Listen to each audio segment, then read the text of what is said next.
Isang maulan po na araw ng Huwebes, October 12, 2023. Latest weather update po muli tayo. Pero bago po tayo magsimula, ako'y nakikiusap lamang po ng isang tulong na like bilang suporta na lamang po sa ating YouTube channel.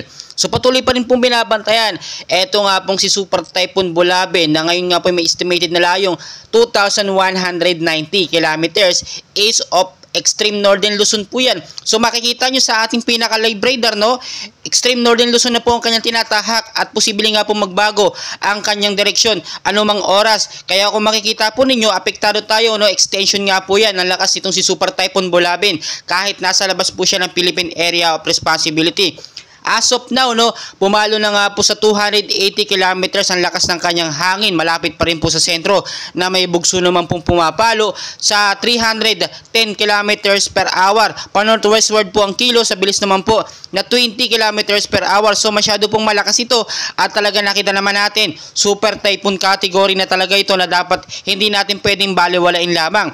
Makikita nyo sa ating pinaka-live track or pinaka-live radar, no, 280 kilometers per hour at patuloy pa po siya lumalakas sa paglipas lamang po ng ilang mga oras o ng mga oras, no. Ang kagandahan lamang po nito ay nasa Philippines siya at hindi pa directing nakapasok po sa ating Philippine Area of Responsibility. Pero it doesn't mean na hindi tayo apektado dahil ngayon pa nga lang po ay nararamdaman natin ng malakas na pag-uulan sa ilang bahagi nga po ng Luzon, sa Metro Manila, Visayas at Mindanao.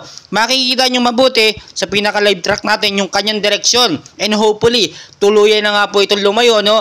Or lumabas na tuluyan or lumayo pa ng husto sa ating Philippine Area of Responsibility within 24 to 48 hours. So pinag-iingat po ngayon, no, ang ating mga kababayan, especially kung may lakad po kayong bandang hapon o sa gabi, i-check nyo po munang mabuti kung may pabanta nga po ba ng malakas sa pag-uulan. Alam naman natin may bagyo ngayon. Kung importante naman ang lakad, magdala o galing magdala ng payong, jacket o kaya naman po sombrero panlaban po sa ulan o sa bagyo. Maging I'm ready po tayo sa bawat posibilidad.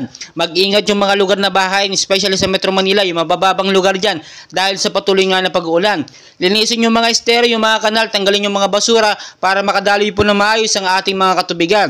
Pag-ingat din po yung mga matataas na lugar sa banta ng landslide kapag alam po natin may patuloy na pag-uulan.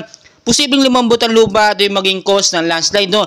Maging I'm ready po tayo sa bawat posibilidad dahil never and never po natin mape-predict ang galaw po ng panahon ng bagyo. Pabago-bago po yan. At patuloy ko po kayong update and please, ako po yung nakikiusap, no? Paki-like, subscribe, and pahit na rin po ng notification bell.